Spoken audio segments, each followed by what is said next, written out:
Our channel Study Beyond Classes. This is your mentor Rohit Sengar. आज हम देखने वाले हैं क्लास 10 का चैप्टर नंबर 12 के सारे फॉर्मूलेस और इंपॉर्टेंट डिवाइसेस। मतलब ये जो वीडियो है ये बहुत ही ज्यादा इंपॉर्टेंट है, इसलिए शुरू से लेकर एंड तक आप बने रहिएगा हमारे साथ। ओके, क्योंकि यहां से जो क्वेश्चंस आने वाले हैं इंपॉर्टेंट हैं बहुत ज्यादा। हम यहाँ पे जो देखेंगे दैट इज हम जाएंगे सारे फॉर्मूलेस के रिलेशन की तरफ, हम देखेंगे सारे डिवाइसेस को और हम पढ़ेंगे। तो स्टार्टिंग विथ डिवाइसेस कि डिवाइसेस क्या होते हैं। सबसे पहला डिवाइस जो हम डिस्कस कर रहे हैं that is ammeter. Ammeter आप सबको पता है एम्पियर किसकी एसआई यूनिट है? एम्पियर है करंट की एसआई यूनिट। तो एक ऐसा डिवाइस जो करंट मेजर करता है उसको हम कहते हैं ए मीटर। ना डेफिनेशन लिखिए, the device which is used to measure the current is called a meter. And remember one thing, this a meter is always connected in series. And this question is generally asked in the exam कि how the a meter is connected. A meter is always connected in series. Remember this point. Okay. Now moving to the voltmeter. Voltmeter क्या होता है? देखिए, you have given the picture here over here. जो voltmeter होता है, volt किसकी SI unit थी? Volt ऐसा यूनिट थी पोटेंशियल डिफरेंस की। तो एक ऐसा डिवाइस जो मेजर करता है पोटेंशियल डिफरेंस को। The device which is used to measure potential difference across the ends of conductor is called voltmeter. And now what you have to keep in the mind that is voltmeter is always connected in parallel.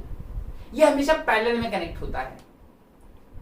If you have noticed in the previous videos when we have discussed the concept of resistance in series and parallel, I have drawn the voltmeter and ammeter there.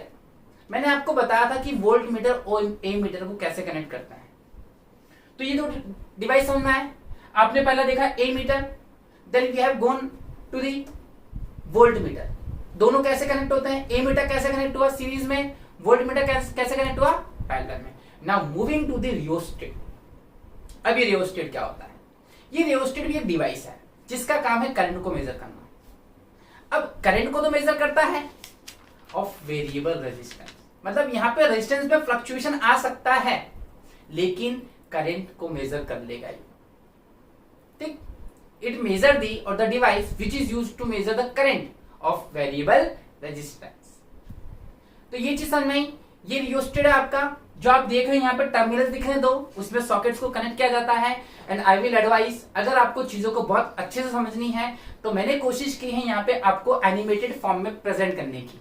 But हाँ, अगर आपको practically इसको देखना है तो आपके practical labs में मुश्किल से 2 मिनट लगेंगे।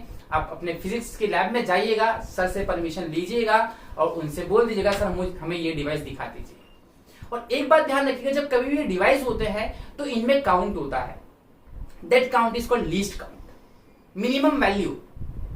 अब आप खुद सोचिए, मैंने आपको वैल्यू दी 0 से लेकर 100, तो मिनिमम वैल्यू कौन सी हुई? 0 एग्जैक्टली। और इससे तो वाकिफ हैं आप, पूरा बचपन पूरी स्कूलिंग इस 0 से निकली है आपकी, एग्जाम से काफी स्कोर भी हुआ है। ओके, तो ये जो 0 है ये बहुत ही ज्यादा इंपॉर्टेंट है। तो लीस्ट काउंट हमेशा 0 होता है। तो आई होप आपने डिवाइसेस देखे। हमने 3 डिवाइसेस पढ़े, ए मीटर, सेकेंड पढ़ा वोल्टमीटर, थर्ड पढ़ा रियोस्टेट, और आपने उसको देखा भी। Now moving to the most important part, the formulas. इस चैप्टर के अब सारे फॉर्मूला हम इस वीडियो में देखने वाले हैं, सारे के सारे फॉर्मूले सबसे इंपॉर्टेंट। और इन फॉर्मूलेस को हम उसी सीक्वेंस में पढ़ेंगे जिस सीक्वेंस में हमने फॉर्मूलेस को पढ़ा था, जिस सीक्वेंस में हमने चैप्टर को पढ़ा था। मतलब ये वीडियो इतनी काम की कि सारे चैप्टर को रिवाइज करके देने वाली है। इस वीडियो में सारी वीडियो जो चैप्टर आपने पढ़ा है आपको बहुत हेल्पफुल होने वाली है। ओके, तो स्टार्टिंग विथ सबसे पहला जो हम देख रहे हैं फॉर्मूला वो है करंट का। करंट का फॉर्मूला आपको पता है, I equals to Q by T। ठीक है, the rate of flow of charge is called current. अब इसकी जो SI यूनिट है, SI यूनिट इसकी ये है आपकी एम्पियर। ओके, एम्पियर है। एम्पियर क्यों अपन डिस्कस कर चुके हैं। और ये एम्पियर क्या है? ये एम्पियर और कुछ नहीं है, चार्ज की SI यूनिट कूलाम, टाइम की SI यूनिट सेकेंड, तो कूलाम पर सेकेंड को ही एम्पियर कहते हैं सर। आप एम्पियर जी ने डिस्कवर किया तो उनके ऑनर पे हमने रख दिया। तो ये समझना है। अभी जो कौन सी क्वांटिटी है, ये है स्केलर क्वांटिटी। आपने प्रीवियस क्लास में पढ़ा हुआ स्केलर एंड वेक्टर, तो यह है स्केलर क्वांटिटी। अब सुनिए what you have to do.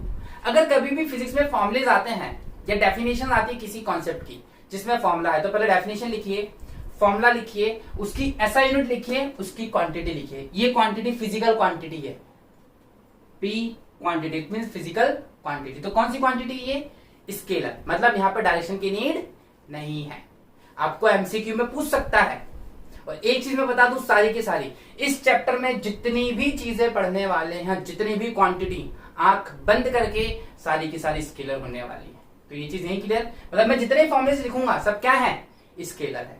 Doesn't matter आपकी बुक में दिया है कि नहीं दिया, डजंट मैटर आप जिस बुक को प्रेफर कर रहे हैं उसमें दिया है कि नहीं दिया, but remember one thing, all the quantities which is given in this lesson is the scalar quantity.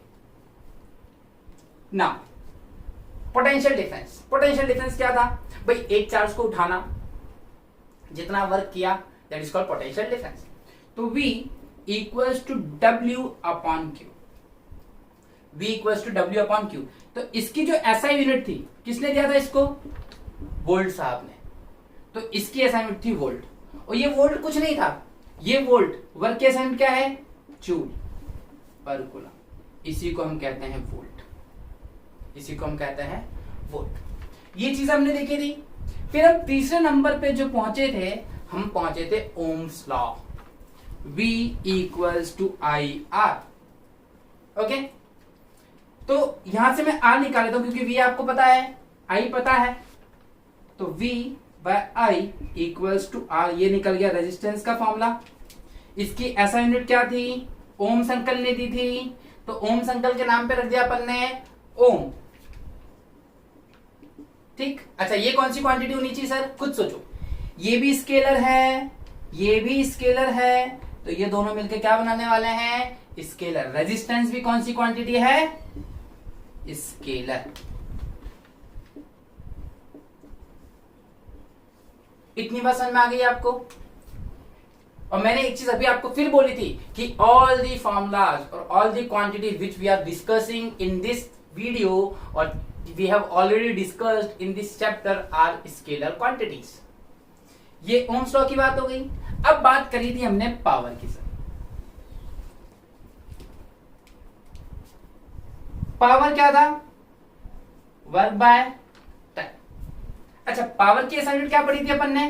Power की अपन ने SI यूनिट पढ़ी थी वाट, और ये वाट कुछ नहीं था, जिस वाट ने क्रिएट की थी। वर्क मतलब जूल, टी मतलब सेक, तो जूल पर सेक क्या कहलाता है? Watt. It is a power, SI unit of power. अच्छा, कमर्शियल की क्या थी? Commercial unit of power kilowatt hour थी, और इसकी वैल्यू किसके इक्वल थी? 3.6 into 10 raise to the power, it's equal to 3.6 into 10 raise to the power 6 joules. Exam में पूछा जाता है। ठीक, और अगेन पावर कौन सी क्वांटिटी होने वाली है सर? पावर भी स्केलर क्वांटिटी होगी। तो ये भी कौन सी क्वांटिटी है? ये भी है स्केलर क्वांटिटी। ओके, फिर हमने यहां से पढ़ा था एक formula, that is P equals to VI। ये भी पावर का अलग फॉर्म था, आपको पता नहीं फॉर्मूला कहां से आया था। चलो उसको निकालते हैं। देखिएगा, W अपॉन T पावर होता है, यहां से W की वैल्यू क्या आएगी? देखिए V into Q, V into Q upon T. अच्छा, Q बाय टी क्या होता है? I। Q बाय टी क्या होता है? P equals to VI। तो ये भी पावर का एक दूसरा फॉर्म बन गया। अब फिर हमने, अब पावर है तो सेम प्रोसेस होगी, ये जो इसके साथ में इसकी होगी, उससे फर्क क्या पड़ता है? आप कुछ भी बोल लीजिए, है तो सेम चीज। अब बात करते हैं हम जूल्स लॉ ऑफ हीटिंग की। ये हीट है, और heat is a form of energy, और एनर्जी की SI यूनिट क्या होती है? जूल। तो इसकी SI यूनिट हो गई जूल।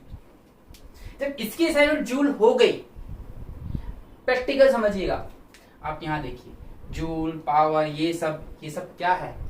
हीट जो है it's a form of energy, इसलिए इसके यूनिट हो गई इसकी जूल। और आप खुद सोचिए एनर्जी के इतने फॉर्म होते हैं, एनर्जी कौन सी क्वांटिटी होनी चाहिए? स्केलर वेक्टर, ऑब्वियस है स्केलर। तो एक चीज नोटिस किया आपने, हमने इतने फॉर्मुलेस देखे, मुश्किल से मुश्किल एक भी यहां पे आपको ऐसा नहीं मिला जो वेक्टर हो, सारे के सारे स्केलर हैं। ये आप एग्जाम में लिखिएगा, मैंने कहा ना, लिखिए, टीचर को बताइए कि आपको वो चीज पता है। ये एक आप पे, टीचर पे अलग इंप्रेशन ढाएगा आपके आंसर्स का, इंप्रेसिव लगेगा थोड़ा। और एक और फॉर्मूला है दैट इज रेजिस्टिविटी का। रेजिस्टिविटी थी, क्या थी resistivity? R is directly proportional to L, R is proportional to A। तो क्या हो गया था? R equals to rho L by A। तो रो निकालिए, R into A upon L equals to rho. ये है रेजिस्टिविटी। और रेजिस्टिविटी की SI यूनिट क्या थी? इसकी SI यूनिट थी ओम मीटर, ओम मीटर। ओके, और इसको सिंपली आप लिख लीजिए ओमेगा मीटर, सिंबल ऑफ। हमने 7 फॉर्मुले देखे। अब यहाँ पे 8 जो फॉर्मूला है वो बहुत ही इंपॉर्टेंट है, इसके लिए स्पेशल वीडियोस बना रखी है मैंने, resistance in series and parallel. तो ये रेजिस्टेंस इन सीरीज का फॉर्मूला है, resistance in series. Okay, series में जो रेजिस्टेंस होता है that is equals to R equals to R1 plus R2। जितने भी रेजिस्टेंस होंगे R3, R1, R4 आप ऐड करते सकते हैं, इसमें Rn तक ऐड कर सकते हैं, इट डिपेंड्स कितना दिया है। ओके, जो फॉर्मूला बनता है फिर वो बनता है रेजिस्टेंस इन पैरेलल का। ये होता है 1/R equals to 1/R1 plus 1/R2। अगर 2 रेजिस्टेंस है तो R2 तक, 3 है तो 1/R3, अच्छा n है तो 1/Rn। ओके, तो ये इतनी चीज है, और ये दोनों ही फॉर्मूले बहुत ही ज्यादा इंपॉर्टेंट है for the exam point of view. यहां से हम नेक्स्ट वीडियो में करने वाले हैं न्यूमेरिकल्स भरपूर। यहां से आपको न्यूमेरिकल्स मिलेंगे और दूसरी चीज मिलेगा आपको डेरिवेशन। और डेरिवेशन प्रीवियस वीडियोस में हम लोग कवर कर चुके हैं। और सबसे इंपॉर्टेंट चीज, यहां से क्वेश्चन आता ही आता है बोर्ड एग्जाम में। एडवांटेजेस और डिसएडवांटेजेस मैं प्रीवियस वीडियो में सेपरेटली बना चुका हूं, अगर आपने उसको देखा नहीं है तो आप उसको देखिए। I hope you understand all the concepts related to the devices and the formulas।